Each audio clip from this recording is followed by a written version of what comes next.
This guy on the left was Mervin Kelly, and in some ways he really forms the backbone of my book. He started at Western Electric in 1917 and came over to Bell Labs in 1925. The picture on the left is him in his early career. The one on the right is Kelly right before he retired in the late 50s. It's also probably a good ad for why I shouldn't smoke cigarettes. Kelly was a heavy smoker, and it aged him pretty seriously. His first job at Bell Labs, or his first big job, was to be in charge of vacuum tube development. And vacuum tubes, as you may know, is sort of one of these great technologies that has entered the dustbin of history, almost, unless you're a guitar player and you use tube amps, or you're into high-powered radio transmission, and they still require some of that. But at the time, the vacuum tube was really the great invention of Kelly's time.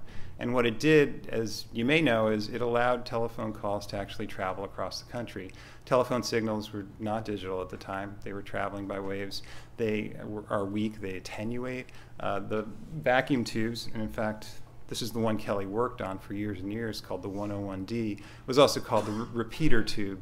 And these tubes were spaced every 50 to 75 to 100 miles across the country at repeater stations. And phone calls that were going from New York, for instance, to Menlo Park would travel through many of these repeater stations as the signal would be amplified and sent on farther along the line.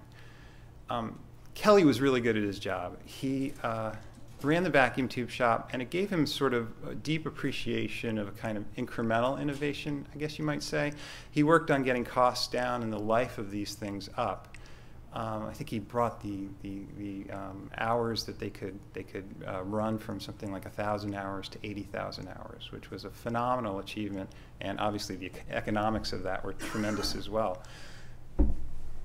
But he fundamentally had a problem with vacuum tubes. He probably knew as much or more about vacuum tubes than anybody in the country. He felt deeply that they were a flawed technology. He would complain to his wife that they broke all the time. The other problems with vacuum tubes is they were fairly large, as you can see. This one is just a little bit smaller than an old-style incandescent light bulb. They used great amounts of power. They gave off tremendous amounts of heat. They had to warm up to function, so they couldn't function cold. And it had bothered him. He was always wondering if there was something else that could replace them.